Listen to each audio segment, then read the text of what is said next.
What's up, guys? Today's lesson will be on the first sea turtle discussed on the channel, the loggerhead sea turtle. Now before I go any further, let me ask you something, just for fun.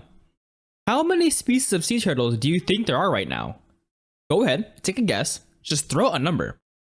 Well, whatever you guessed, it was probably too high, because there are actually only 7 species of sea turtles in the world. Only 7! No double digits! For how big the ocean is, I thought there'd be a decent number of sea turtle species. At least more than 7. That just feels insanely low of a number, but it is true. The loggerhead sea turtle's scientific name is Caretta caretta, the genus and species name being a Latinized version of the specific French word carrot, meaning a turtle, tortoise, or sea turtle. As for its common name, this sea turtle gets its name from its big blocky head. It's like a Minecraft turtle. The loggerhead sea turtle normally ranges from 2.4 to 3.5 feet long and weighs between 155 to 412 pounds. However, they tend to average around 3 feet and 275 pounds. But apparently though, the heaviest loggerhead ever recorded was 1,200 pounds. That's just ridiculous. I don't even know if anything's eating that. If something can, then wow, that's just impressive.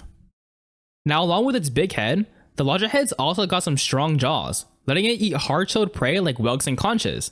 And if we look at its body, the main distinguishing feature of all turtles and tortoises are their shells, which can be split into 2 parts.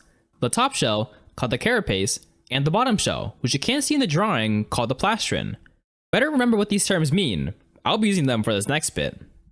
The loggerhead's carapace has a slight heart shape and is reddish-brown in adults. The shell's pattern on top isn't just anything though. These are made of scutes which are made of keratin. Now you know what Minecraft turtle scutes are. Don't gotta thank me, I know. I'm knowledgeable, and cool, and handsome, and rich. A sea turtle scute patterns can actually help you recognize what species it is. Here's some of the pattern differences among sea turtle species. Oftentimes, the carapace will be somewhat covered in barnacles, unlike the plastron, which again you can't see here, that's pretty free from them, though not completely. Its plastron is kinda similar to the carapace, but it's smaller and pale yellow, though it also has scutes. But if you want to be able to tell the difference between males and females within the species, get this. The males have longer tails than females. The loggerhead's neck and fins are usually a dull brown to reddish brown on top like their carapaces, while the sides and bottom are medium to pale yellow. Now unlike freshwater turtles and tortoises, loggerheads and other sea turtles can't withdraw their heads or flippers into their shells. Their fleshy parts are completely vulnerable. Each of its flippers does have 2 claws, but I don't think it'll be much of a threat to any of their predators. 2 claws? That's kinda scary.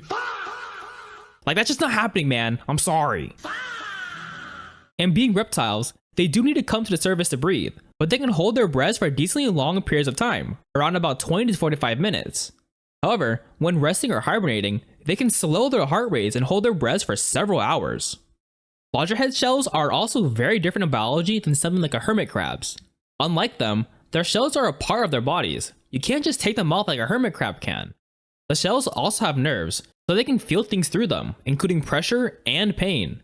This means removing barnacles from their shells can't be done recklessly, since it can hurt the sea turtle if it's not done carefully.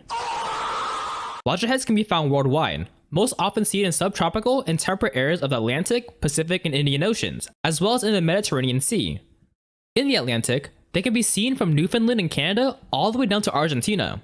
Don't even ask me about Newfoundland's name. Its meaning is quite literally what you think it is. And as for in the East Pacific here, they've been seen from Alaska to Chile. It's not pronounced Chile. Within these areas, loggerhead sea turtles can live in the open ocean, though often found in shallower regions like coastal waters, bays, and estuaries. They actually rarely come ashore other than to build nests and lay eggs, so if you do see one at the beach, that's probably the reason. There are some special locations where many loggerheads would nest, such as along the southeastern coast of North America, especially in Florida and in the Gulf of Mexico, which hold the biggest nesting aggregations of loggerheads. These sea turtles are also highly migratory, often traveling hundreds of miles between foraging areas to eat and nesting areas. Fun fact, a large juvenile loggerhead named Adelita was the first marine animal tracked by a satellite across an entire ocean. In total, she traveled roughly 6,500 to 9,000 miles across the Pacific Ocean, starting from feeding areas in Baja California, Mexico, to the coastal areas of Japan where she was born. This helped prove the trans-Pacific migration of loggerheads born in Japan, in which they travel across the Pacific, feed in California and Mexico, and eventually migrate back to Japan to nest. Quite the impressive feat. Speaking of feeding, I've already mentioned earlier that loggerhead sea turtles have strong jaws, meaning they can crush and eat hard-shell creatures living on the ocean floor, including mollusks like whelks and conches, horseshoe crabs, and crustaceans like crabs. Now if you noticed, I didn't list horseshoe crabs under crustaceans. If you watched my horseshoe crab video, you should remember that these aren't actually crabs. And if you haven't, well, then you should go watch it and learn why. You might also know that sea turtles can eat jellyfish, since that's what they mistake plastic bags for, and this is true. When in the open ocean, loggerheads can eat a variety of things floating around, like jellyfish. However, this includes plastic bags, which aren't that uncommon in the ocean. They're becoming more and more common if anything. So these, along with other bits of plastic, can be seen as food and are eaten by the sea turtles. After the loggerhead sea turtle reaches sexual maturity at around 35 years old, they're able to mate every 2 or 3 years. When able to mate, they'll migrate to breed in the general area where they hatched decades ago. Mating occurs in March to June, while females nest and lay eggs between April and September. The females will arrive onto their beaches at night and create a clutch, which are basically nests, often laying around 100 to 120 eggs the size of golf balls inside. They'll then repeat this process every 2 weeks during the nesting season, making a total average of 3 to 5 clutches per season. What's pretty interesting though is that the sex of the loggerhead hatchlings is determined by the temperature of the sand they're laid in. Cooler sand temperatures will result in mostly males, and warmer sand temperatures will result in mostly females. This is because the sand's temperature directly influences the sexual differentiation of the sea turtle embryo's gonads.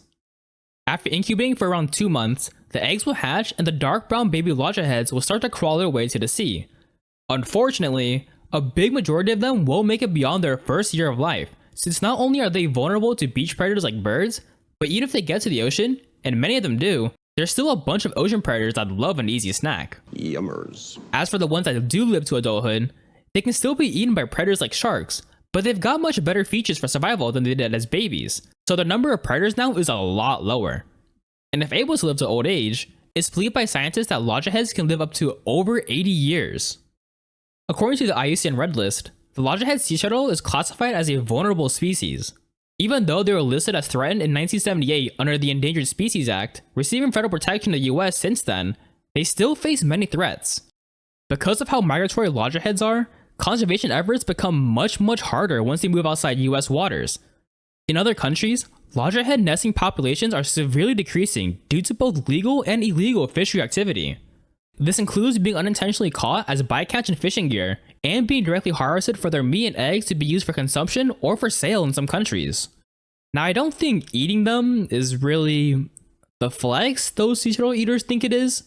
Oh, I ate loggerhead meat today. Like, wow man, that's terrible. In addition, nesting habitat degradation, climate change especially affecting their eggs, and ocean pollution are increasingly bigger issues for loggerhead sea turtles. For the eggs, climate change can result in higher sand temperatures, which can not only be lethal to the eggs, but since we know these temperatures affect the sex of the babies, the ratio of male to female hatchlings can be changed. And even after hatching, their chances at making to the sea are worse too because of artificial lighting at some beaches. This lighting can be disorienting for nesting females, but is especially bad for the hatchlings, preventing them from moving to the sea and instead moving inward to land. Wait, that's not where you're supposed to go. But anyway, that's about it for today's lesson. Subscribe for more fish facts, and I'll see you next time.